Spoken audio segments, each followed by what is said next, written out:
What up, guys? My name is not Mailbox, but I usually say it is, so technically that makes me a liar and unloyal to my subscribers, so you might as well unsubscribe right now.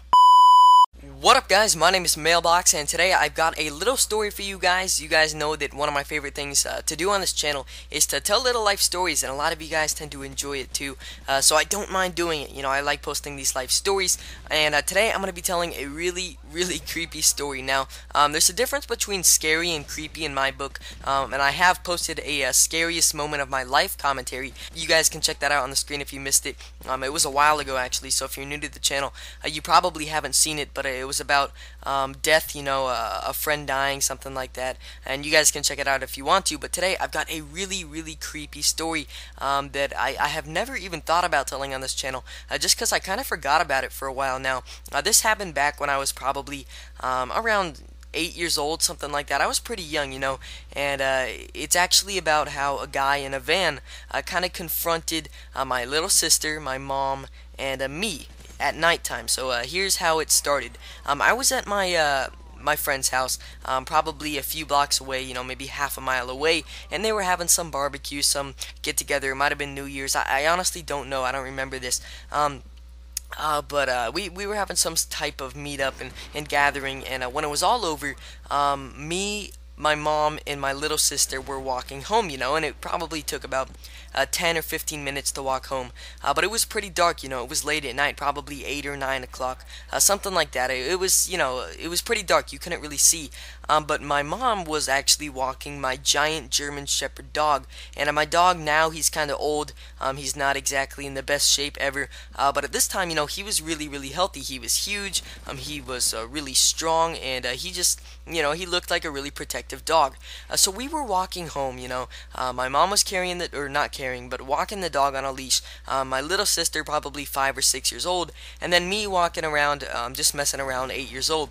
And we were walking, and about halfway to our house, this creepy white, I can't remember if it was a van or if it was a truck, just pulled up right next to us. And the first thing that I noticed was that there was a blue light in this van, you know, and I didn't really think this was creepy at the time or anything, you know. I thought it may have been somebody we knew and they were just pulling up to say hi, but in this van, or in this truck, there was this shadow of this guy, and he looked like, you know, a clean-cut guy. He had a nice haircut.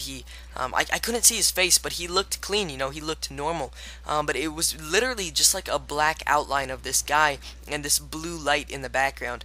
And my mom's like, "Can I help you?" And he rolls down his window, and he stares at us for about at least 2 minutes. You know, he was there for so long, and eventually I started to get freaked out, and he just stared at us, and my mom's like, "What do you want?"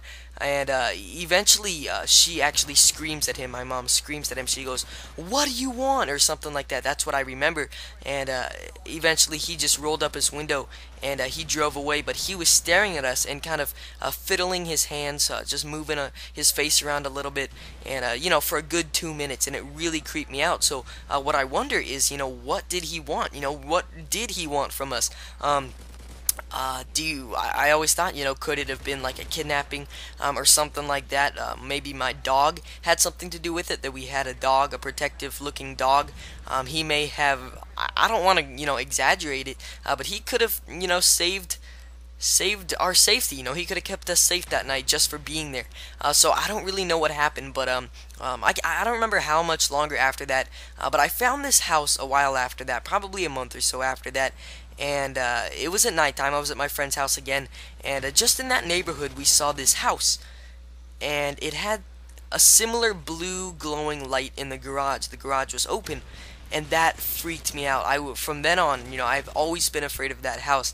I've tried never to go by it. You know, I've always rode my little electric scooter around, rode my bike around, and whenever I come across that house, that's all I think of, just that blue light and that one night. And you know, I asked my mom the other day about this story, just to make sure I wasn't just, you know, making up things, you know, just like not remembering things correctly, but she said she remembered it perfectly, and that's what happened. So I thought that was really creepy, and I'd share it with you guys.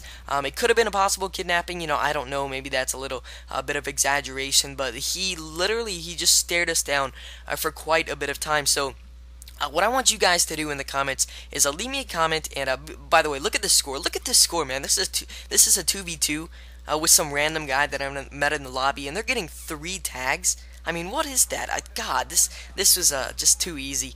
But anyway, so I want you guys to leave a comment and tell me, what do you think this guy was gonna do? You know, what do you think his purpose was? Just to stop and to stare at us? Because, you know, maybe you'll think, oh, he was just trying to see if he recognized you. You know, maybe you looked familiar or something. I don't think so, because he stared at us for quite a bit. And I think that if somebody was just trying to recognize somebody, and maybe see if that was somebody they knew, that they would have at least talked. But no, he just stared, and it really creeped me out. And sometimes I just think about it, and it freaks me out. So that's my creepy story. Hopefully you guys enjoyed it. If you did, it'd be epic if you could leave a like rating. You know, if you don't have the time, I completely understand, but it only does take a second, and it really helps me out. So again, thanks for watching, guys. I will see you guys next time. My name's not Mailbox. It's been LM.